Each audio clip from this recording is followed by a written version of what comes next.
ዝና ለማህሌት ከባድ ማስጠንቀቂያ ሰጥቷታል ማለት ነው። ከአሁን በኋላ እኔ ከአንቺ የምፈልግ ሁለት ስራ እሰጥሻለሁ። እሱም በመጀመሪያው አንቺ ብሩክን ይቅርታ ጠይቂና ወደ ብሩክ ጋር እንድትመለሺ፣ በሁለተኛው ደግሞ ኢፍራታ እጇን ይዘሽ አምጥተሽ ለእኔ እንድታስረክብኝ ከዛሬ ጀምሮ እፈልጋለሁ በማለት ከአሁን በኋላ ደግሞ እኔ ከአንቺ ጋር መስራት አቆማለሁ። በዛ ላይ ደግሞ ድንቡሎ 5 ሳንቲም አልሰጥሽም። እኔ ብዙ ስራ ላይ አሰማርችሽ አለው፣ ግን አንቺ የስራ ሰው አይደለሽም፣ ሰነፍ ነሽ። ስለዚህ ብር ዝም ብሎ የሚመጣ ነገር የለም፣ ተለፍቶ ነው። ስለዚህ ከባድ ስራ ነው ያሰማራኸኝ። እኔ እንዴት አድርጌ ነው የምሰራው? በጣም ከባባድ ስራ ላይ ነው የመደብከኝ። ስለዚህ መስራት አልቻልኩም። ዝና ስትለውም ምንም ማድረግ አይቻልም። ስለዚህ ሁለት ወዶ አይቻልም። ብር ፈልገሽ ስራም ጠልተሽ አይሆንም። ስለዚህ ስራ ሰጥቼሽ ነበረ፣ መስራት አልቻልሽበትም፣ ሰንፈሻል። ስለዚህ ከአሁን በኋላ ድንቡሎ 5 ሳንቲም እኔ እንዳትጠይቂኝ፣ ብር ተለፍቶ እንደሚመጣ ነግሬሻለሁ በማለት እንግዲህ አስጠንቅቋታል። የተከበራችሁ የዜድ ሀበሻ ቤተሰቦች እንዴት ናችሁልኝ? ሰላም ነው ወይ? ሰላማችሁ ይብዛልኝ። እንግዲህ ሁላችሁም ስለምታበረታቱኝ፣ ሀሳብ አስተያየት ስለምሰጡኝ በቅንነትና በመልካምነት ላይክ እያደረጋችሁ ስለምታልፉ ከልብ አመሰግናለሁ። እንግዲህ ምሳሌ እንግዲህ በውስጡ በጣም ብዙ ትምህርት ታዘል ነገር ያለው ነው። እንግዲህ ዛሬ እንግዲህ ዝና በጣም ከባድ ማስጠንቀቂያ ሰጥቷታል ለማህሌት ማለት ነው። ማህሌት በጣም ደንግጣለች። ሁለት አማራጭ ሰጥቷታል። የመጀመሪያው ብሩክን ይቅርታ ጠይቃ ወደ ቀድሞ ትዳሯ እንድትመለስ፣ ሁለተኛው ደግሞ ኢፍራታ ካለችበት ቦታ አምጥታ በእጁ እንድትሰጠው ሁለት አማራጭ ሰጥቷታል ማለት ነው። ኢፍራታ እጇን ይዘሽ አምጥተሽ ለእኔ ትሰጥኛለች ሲላት፣ ኢፍራታ እንግዲህ ማህሌት በጣም ደንግጣለች። ኢፍራታ ስትለው አዎ ኢፍራታ ነዋ፣ ኢፍራታ ካለችበት ቦታ አምጥተሽ እንድሰጭኝ ይፈልጋሉ በማለትም እንግዲህ ከባድ ማስጠንቀቂያ ሰጥቷታል። እሷን በጣም ደንግጣለች ማለት ነው። እረ ዝና እኔ እኮ ለታክሲ መሄጃ ራሱ 1 ብር የለኝም እና ምን ላደርግ እና ምን ልሆን? ስራ ላይ ሳሰማራሽ ስራ መስራት አልቻልሽም፣ ሰነፍ ነሽ፣ ምንም ሰጥሽ ስራ ምንም አታካሂጅም እና ምን ማድረግ አለብኝ በማለትም እንግዲህ ነግሯታል ማለት ነው። እኔ ከአሁን በኋላ አንቺ ከመግደል ነው መጀመር። ከአሁን በኋላ ከአንቺ ያለኝ ግንኙነት አቁማለሁ። ግን መጀመሪያ የምጀምር ከአንቺ ጋር ነው። አንቺ መግደል ነው የምጀምር። ስለዚህ በማለትም ከዚህ በኋላም ደግሞ ምን ላድርግ እኔ እኮ በአይኔ አይቼ እኮ ተዘጋጅቼ ነበረ፣ ግን ስመለስ የለም በማለትም እንግዲህ ዝም በይ የት ሄዶሽ? ይሄኔ ስትዝረከረኪ አንቺ በየቦታው መዝረክረክ አይደል እንዴ ስራሽ? በየጊዜው እኮ እየተዝረከረክሽ ነው ብዙ እድሎች ያስመለጥሽኝ በማለትም እንግዲህ ዝና በጣም ተናዶባታል ማለት ነው ማህሌት ላይ። እኔ ከአሁን በኋላ መግደልም መጀመር ከአንቺ ነው። ስለዚህ እኔ አሁን የአንቺ ተረትና ንትርክ አልፈልግም። ከአሁን በኋላ ከአንቺ ጋር መስራት አቁማለሁ። ግን ኢፍራታ ካለችበት ቦታ እጇን ይዘሽ አምጥተሽ እንድትሰጪ ነው የምፈልግ በማለትም እንግዲህ ነግሯታል። በማለት እንግዲህ ሰራሽ እኔ ጋ 5 ሳንቲም ድንቡሎ አታገኝም፣ ይሄ ተስፋሽን ቁረጭ በማለት እንግዲህ እኔ ምን ላደርግልሽ እና የኔ ጥፋት ነው እንዴ? ሰነፍ ደደብ ስለሆንሽ ነው። መንቀሳቀስ የሚባል ነገር አይመችሽም፣ አትንቀሳቀሽም። ባለሽበት መቀመጥ ነው ስራሽ። ስለዚህ እኔ ምንም ማድረግ አልችልም። ብር ዝም ብዬ ዝና አንስቶ ይሰጠኛል ብለሽ አስበሽ ከሆነ በጣም ተሳስተሻል።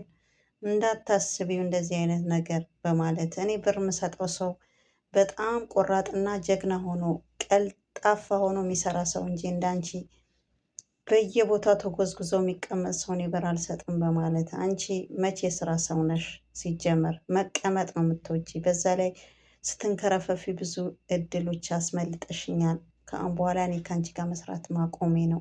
ተረት አልፈልግም በማለት እኔ ጋር በዛ ላይ ደግሞ ገንዘብ ከእኔ ጋር ካልሰራሽ ጥሩ ስራና እኔ ያዘዝኩሽ ስራ ካልሰራሽ ገንዘብ የሚባል ነገር እንዳታስቢ በማለት ስለዚህ ነግሯታል ማለት ከአሁን በኋላ እሺ ምን እሰራለሁ ብለህ ነው ዝና ብላ ስትጠይቀው እኔ ነግሬሻለሁ፣ እኔ ብዙ አማራጭ ሰጥቼሽ ነበረ፣ ግን አንቺ አላወቅሽበትም። እኔ ምንም ማድረግ አልችልም። ደግሞ በዛ ላይ እኔ ተጠያቂ አይደለሁም፣ ራስሽ ነሽ በማለትም እንግዲህ ነግሯታል ማለት ነው። መሀሌት እንግዲህ ግራ ተጋብታለች። በዛ ላይ እንግዲህ ኤፍራታ ካለችበት ቦታ አምጥተሽ ስጭኝ ብሏታል። እንግዲህ ኤፍራታ ካላመጣችና ለዝና ካልሰጠችው መሀሌት ላይ ከባድ ነገር እንደሚደርስባት ዝና አስጠንቅቋታል ማለት ነው። ለምን ኤፍራታ ካልተገኘች የኤፍራታ ፋንታ መሀሌት ነው ማለት የምትገባ። እዛ ላይ ደግሞ ብሩክ የቀድሞ ባለቤቴ ላይ ይቅርታ ጠይቀሽ እግሩ ላይ ወጥተሽ እቤቱ እንድትመለሽ ብለኸኛል። እኔ በፍጹም ይህን አላደርገውም። እኔ እግሩ ላይ ወድቄም ይቅርታ አልጠይቅም፣ እሱ ቤትም አልመለስም። ምንድን ነው ዝና እንዲህ አይነት ነገር? እኔ እኮ አሁን የጣልክብኝ ዱብዳ ነው ያላሰብኩት ነገር በማለት ምንም አማራጭ የለሽም። አዎ ብሩክን ይቅርታ ጠይቅና ብሩክ ያረገሽ የበደለሽ ነገር የለም፣ አንቺ ነሽ የበደልሽው። ብሩክ በጣም የዋህና ቀና ሰው ነው። ስለዚህ እምቢ አይልሽም፣ እግሩ ላይ ተደፍተሽም ቢሆን ወደ ቀድሞ ትዳርሽ እንድትመለሽ እንጂ ከዛ በተረፈ ግን ከዝና ጋር እሰራለሁ ብቴ ማይሆን ነገር ነው። ለምን ትሰሪያለሽ ብዬ ብዙ ስራ ላይ አሰማርቼሽ ነበረ። ስትንከረፈፊ ብዙ እድሎች አስመልጠሽኛል። ከአሁን በኋላ እኔ ከአንቺ ጋር ስራ መስራት አቆማለሁ። መግደልም ከጀመርኩ መጀመሪያ አንቺን ከአንቺ ነው መጀመር በማለትም እንግዲህ ያስጠንቅቋታል። ማለት በጣም ደነገጠች ማለት ነው። ስለዚህ ሁሉም ነገር አይቻልም ነው የምትይ፣ ግን ሁሉም ነገር ይቻላል ነው፣ ሁሉም ነገር ይሳካል ነው የሚባል። ስለዚህ ሁሉም ነገር ይሳካል ብለሽ እንደዛ ከጀመርሽ ሁሉም ነገር ይስተካከላል። አንቺ ገና ለገና ራስሽ ታሰንፊያለሽ በማለት ነግሯታል። አይመስለኝም አይመስለኝም እስከ ዛሬ ከሰጠኸኝና ካሰማራኝ ስራ በጣም ከበድ ያለ ነገር ነው። እኔ በጣም የሚከብድ ስራ ላይ ነው የምትመድበኝ። እኔም ከአቅሜ በላይ የሆነ ነገር ነው። እኔ አልችልም። ይሄ ከባድ ነገር ነው። እንግዲህ ሁለት ወዶ አይቻልም። ገንዘብ ከፈለግሽ ከባዱ ስራ መስራት አለብሽ። አይ አልሰራም ስትይ ደግሞ መንገዱ ክፍት ነው በማለት እንግዲህ ነግሯታል ማለት ነው። እኔ ምንም አላስገድድሽም። እኔ ዝና እኔ ሰው አላስገድድም። ካልፈለግሽ መተው ትችያለሽ። ወደ ስልኬም እንዳትደውይ እሺ። ሁለተኛውስ ምንድን ነው በማለትም ጠየቀችው ማለት ነው።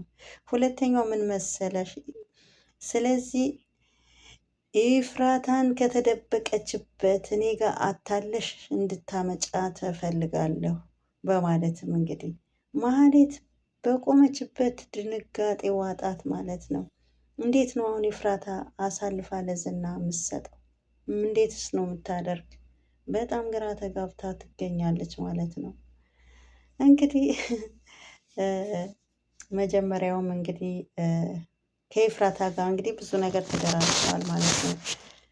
ማለት እንግዲህ ለዝና አሳልፋ ለመስጠት ሁላ ለኤፍራታ በያሁን በተቀበልሽው ብር አካፍኝ ስትላት ኤፍራታ እኔ ድንቡሎ አልሰጥሽም፣ የተነጋገርኩት 25,000 ብር ነው። በሱ ደግሞ ቤቴ ላይ ስንት ጊዜ አስጠግቼሽ ቤቴ ላይ ቤት ኪራይ ሳትከፊ ምን ሳቲ ከእኔ ጋር እየኖርሽ ደግሞ አሁን ብር ስጪኝ የምትይ እኔ አንድ ብርም አልሰጥሽም ብላ ኤፍራታ እምቢ ስትላት ከአሁን በኋላ እምቢ ካልሽኝ ከብሩ አላካፍልም ካልሽኝ ለዝና ደውዬ አስወስድሻለሁ ስትላት ነበረ። እያስፈራራሽኝ ነው እንዴ ማህሌት? እኔ የእናትሽ ልጅ እንዴት አሳልፈሽ ለዝና ትሰጭኛለሽ? በማለት አንቺ እኮ በብሩ አካፍኝ ብዬ ስልሽ እምቢ ብለሽኛል ስትላትም ነበረ ማለት ነው። ኤፍራታ ደግሞ ከፈለግሽ ደውይለት እንጂ እኔ አንድ ብርም አልሰጥሽም በማለት እንግዲህ አልሰጥም ነው ያለች ማለት ነው። ብር አልሰጠቻትም ኤፍራታ ማለት ነው። እኔ በጣም ደክሜና ታግዬ ነው ይሄ 25,000 ብር ያመጣሁት። ስለዚህ እንዴት አድርጌ ነው በዚህ ምሰጠሽ? ራስሽ ጣሪና እንግዲህ ግረሽ ብይ ራስሽ ሰርተሽ ብይ እንጂ እኔ 5 ሳንቲም አልሰጥሽም በማለት ነበረ። ኤፍራታም እንግዲህ እምቢ ብላ አልሰጥሽም ብላት የተመለሰች ማለት ነው። እንግዲህ ብዙ ጊዜ በዛ ነበር የምታስፈራራት። ለዝና አሳልፌ እሰጥሻለሁ ብር ካልሰጠሽኝ እንዲህ ካላረግሽ እንደ ሞገሴም እንደምትሰጪ ከሆነ ወስጄ ለሞገሴ ለዝና ነው አሳልፌ የምሰጥሽ ብላም ስታስፈራራት፣ ኤፍራታ ግን አይ የፈለግሽው አምጪ እንጂ ሞገስ ደም አስፈልጎት ከሆነ ሄጄ ለግሰዋለሁ ደሜን እለግሳለሁ እንጂ እኔ ላንቺ ብዬ አልቀርም በማለት መድብልም እንግዲህ 25,000 ብር ሰጣትና ኤፍራታም ከሞገሴ ደም ጋር ስለሚመሳሰል ሄዳ ነበር እንግዲህ ደሟን የለገሰች ማለት ነው። እንግዲህ ሞገሴም እንግዲህ ተሽሎት ወደ ከሐኪም ቤት ወደ ቤቱ እንደወጣ እንግዲህ አይተናል ማለት ነው። ያው ኤፍራታ በነገራችን ላይ በጣም እጅግ ቀና ሰው ናት። ያው በእርግጥ እንደ ማህሌትን ብትሆን ትንሽ ርህራሄ ያላት ማለት ነው። አጨክንም እንግዲህ የዛ ሰዓት ራሱ ሞገሴ በጣም ታሟል፣ ተኝተዋል ሐኪም ቤት ሲባል በጣም ነበር የደነገጠች። ግን ማህሌት አጠገቧ ስላለች ብቻ ምን ሆነሽ ነው እንደዚህ የምትደነግጪ? በማለትም እንግዲህ አይ ሞገስ እኮ ሐኪም ቤት ተኝተዋል አሉ እና የተኛ ምን ይደረግ ምን ይሆን እና ምን ይሆን ምን አስደነገጠሽ? ደግሞ አሁን ተነስቼ ደም እሰጣለሁ እንዳትዪ፣ እንደዛ የምታደርጊ ከሆነ እኔ አሁን ለዝና ደውዬ እንዲወስድሽ ነው ማደርግ በማለት ነበረ የዛ ሰዓት ራሱ። ከዛ በኋላ ግን በብር ነው ብር እሰጥሻለሁ ደም የምትሰጪ ዝም ብለሽ በነፃ አይደለም ብሎ መድብል ሲል ግን 50,000 ብር በዩ 50,000 ብር በዩ እና ትሄጃለሽ አለቻት። እንግዲህ በዛው ሰዓት ማለት ነው በዛው ሰዓት ሀሳቧ ቀየረች። እንግዲህ 50,000 ብር በዩ ለመድብል ከዛ በኋላ ትሄጃለሽ፣ እኔ ማሳልፌ ለዝና አልሰጥሽም፣ ብሩ ግን ለሁለት ነበረ እንካፈለዋለን ያለቻት ማለት ነው። ከዛ መሀልም እንግዲህ መድብል እንዲህ አጠገብሽ ያለች መሀሌት ናት እንዴ በማለትም እሱ 50,000 ብር በዩ እኮ እያለችሽ ነው ኤፍራታ፣ እኔ 50,000 ብር ኬት አመጣለሁ? እንደምታይ ብሩ ኬት አሞብኝ ወጪ ላይ ነኝ፣ እኔ 50,000 ብር ሁላ የለኝም ሲላት መድብልም እሺ በቃ አስተያየት አረግልሃለሁ በማለትም በ25,000 ብር ነበረ እንግዲህ ደሟን የለገሰች ለሞገሴ ማለት ነው ኤፍራታ። ያ 25 ብር እንግዲህ አምጥታ ቤት ካልሰጠሽኝ እኩል እኩል ካልተካፈልን አሳልፌ ለዝና ነው የምሰጥሽ ስትላትም አረ እኔ በፍጹም ይሄ እንዴት ብዬ እንዳመጣ እኔ ነኝ ማቅ፣ አልሰጥሽም አላካፍልሽም ነበር ያለቻት ማለት ነው ኤፍራታ። እንግዲህ ኤፍራታ ጀግናዋ ማለት ነው። አሁን እንግዲህ ምን ሊወጣት ነው? ኤፍራታ እንግዲህ ዝና በጥብቅ ይፈልጋታል ኤፍራታ ማለት ነው። ማህሌት እንግዲህ ሁለት አማራጭ ሰጥተዋታል። ኤፍራታ እንድታመጭልኝ ብለዋታል። እሺ ኤፍራታ አንስታ ልትሰጣት ነው ወይስ ምን ሊሆን ነው? መጨረሻውስ እንዴት ይሆን? የኤፍራታና የማህሌት ነገር እንግዲህ የእናቷ ልጅ ለዝና አሳልፋ ልትሰጠው ነው ወይስ እንዴት ነው? ካለችበት ቦታ ቀስ ብለሽ አባብለሽ እኔ ጋር ድረስ አምጭልኝ ብለዋታል እና እንደዛ ልታደርግ ነው ወይስ እንዴት ነው? የማህሌት መጨረሻ እስቲ ከእናቷ ልጅ ብር ነው የሚበልጥባት? ለዝና አሳልፋ ልትሰጠው ነው ወይስ ምንድን ነው? እንግዲህ መጨረሻው የምናየው ይሆናል ቤተሰብ። እና በጣም የምትገርም ናት ማህሌት። እንግዲህ እኔ ደግሞ በፍጹም የመጣ ይመጣል እንጂ ብሩክ እግር ላይ ወድቄ እኔ ወደ ብሩክ ወደ ትዳሬ አልመለስም ብላለች። እስቲ እናያለን፣ እስቲ እናያለን። ጊዜያዊ ችግርሽን ማራገፍ ከፈለግሽ አዎ አምጭና ለእኔ አስረክብኝ፣ አለበለዚያ ራብ ሲገሸልጥሽ ዝና የት ነው ያለኸው ይኸው ብለሽ ራስሽ ፈልገሽ ካለሁበት ቦታ ጠርተሽ ታመጭልኛለሽ። ራብ ሲገሸልጥሽ አሁን ራብ ይገሸልጥሻል፣ እኔ ምን አገባኝ በማለትም እንግዲህ እንዴት አርጌ ምንስ ቢሆን እህቴ ናት እንዴት አርጌ አሳልፌ እሰጥሃለሁ በማለትም ተወዛግባለች፣ ሀሳብ ላይ ናት። እንግዲህ እኔ እህቴ በፍጹም አሳልፌ ግን አልሰጥህም፣ ከፈለግ ስጠኝ ካልፈለግ ደሞቶ በማለትም እንግዲህ ሀሳብ ውስጥ ናት ማለት ነው። በጣም ግራ ተጋብታለች። በኋላ ደግሞ ብትሞትን ሊጸጽተኝ ይችላል። ስለዚህ እንዴት የእናቴ ልጅ ዝና አሳልፌ ላንተ ልስጥህ በማለትም እንግዲህ ስጋት ላይ ናት እሷ። ይሄ ባደርግ ግን አሁን ገንዘብ አገኛለሁ፣ ግን እህቴ ግን አሳልፌ መስጠት ትልቅ ክደት ነው። ዝና እንዴት ነው ማድረግ ያለብኝ በማለት እንግዲህ ምንም ብታናድደኝ መግቢያ እንኳን ሳጣ ማረፊያና መግቢያ ሳጣ እሷ ላይ ነው ያረፍኩት። ስለዚህ እንዴት አድርጌ ነው እሷን አሳልፌ መንገድ ላይ ስወድቅ፣ ስለዚህ አካፍላኛለች በማለት እንግዲህ ከዝና ጋር ቆማ ይሄ እሷ ናት ይሄ ሁላ ነገር ያደረገችልኝ፣ ማንም ዞር ብሎ አላገኝም፣ ጎዳና ሁላ ስተኛ እሷ ናት ከጎዳና ያነሳችኝ፣ ብዙ መከራ በደል ሲደርስብኝም እሷ ናት ግን እኔ አሁን አሳልፌ ኤፍራታን አልሰጥም ካልሆነ ራሴ ነፍሴ እንጂ በማለትም በኋላ በጣም ይጸጽተኛል አንድ ነገር ከሆነች ምንም ቢሆን ስጋዬ ነች ብላ ነው። ስለዚህ እንዴት አድርጌ ለብር ብዬ ነው አሳልፌ ኤፍራታን ለዝና የምሰጠው? ባይሆን ብሩክን ይቅርታ ጠይቄ ወደ ብሩክ እመለሳለሁ።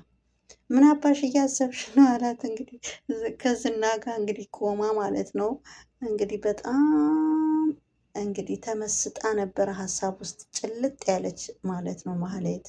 እኔ እንዴት አባቴ አድርጌ ነው ምናምን ብላ በመሀልም ደግሞ ዝና ምን አባሽ እያሰብሽ ነው? ምን እኔ እኮ ከአንቺ ጋር ነው ማወራ፣ አንቺ ምን እያወራሽ ነው ለብቻሽ? ምን እየተነጋገርሽ ነው? በማለትም እንግዲህ ግራ ተጋብታለች።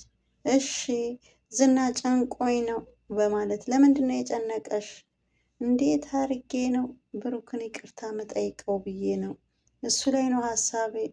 ለምንድን ነው እህትሽን አሳልፈሽ አሰጭኝ ለእኔ ለዝና ሲላትም የለችማ እኔ ኬት ላምጣ ዝና ኬት ላምጣት? የለችም እኮ እኔ ብዙ ቀናት እኮ አስቆጥራለች ቤት እኮ የለችም በማለትም እንግዲህ ተይ በቃ ተይ፣ የት እንዳለች ደግሞ እህትሽ በደንብ ጠንቅቀሽ ታውቂያለሽ፣ በደንብ ታውቂያለሽ። ድጋሚ አልጠይቅሽም። ራብ ሲገሸልጥሽ ካለችበት ቦታ ፈላልገሽ ራስሽን ካዝና አምጥቻታለሁ፣ እርቦኛል አምጣ ብር ስትኝ የዛ ሰዓት በገዛ እጅሽ በእናትህ እና ንንገርህ ብለሽ ራስህ ትመጫለሽ። እሺ ትንሽ ብር እንኳን ስጠኝ በማለትም ለዝን ስንት ልስጥሽ? በቃ አሁን እጅህ ላይ ያለው ነው 10 ሺህ ይበቃሻል ግን አላት። እንግዲህ አዎ እሱማ ይበቃኛል ይበቃኛል ለጊዜ። እሺ 5 ይሆንልሽ። እሺ 5 ሺህም ቢሆን ችግር የለውም በማለትም በቃ እሺ እሰጥሻለሁ 1 ሺህ ይሆንልሽ። በቃ እሺ እሱም ቢሆን እሱ ይሆንልሽ 1 ሺህ። እንግዲህ አስቡ ማለት ነው። መጀመሪያ 10 ሺህ አላት፣ ከዛ 5 ሺህ ይሆናለች። መጨረሻ ላይ ግን 1 ሺህ ይሆንልሽ ሲላት እሱም ቢሆን ችግር የለውም ለታክሲ መሄጃ ይሆነኛል ብላ ስትል ሂጂ ካጠገቤ ሂጂ ወደዛ፣ ብር የሚባል ድንቡሎ አልሰጥሽም። ደግሞ 10 ሺህ 5 ሺህ ብላ ትቆጥርልኛለች እንዴ? እንደዚህ አይነት የሚባል ነገር የለም። ስራ ሳይሰራ በነፃ ብር የሚባል ነገር የለም። ጭራሽ ፊትሽን ትጥዋለሽ እንዴ? እንደውም 5 ሳንቲም ድንቡሎ አልሰጥሽም፣ ሂጂ ከዚህ ውጪ በማለትም እንግዲህ ማህሌትን አባሯታል። ሂጂ ወደዛ፣ እንደውም ድንቡሎም አልሰጥሽም። ትቀልዳለች፣ ዘረጦ ትቀልዳለች እንዴ? ብር ዝም ብሎ ነው እንዴ የሚመጣው? ቺደፋር በማለትም እንግዲህ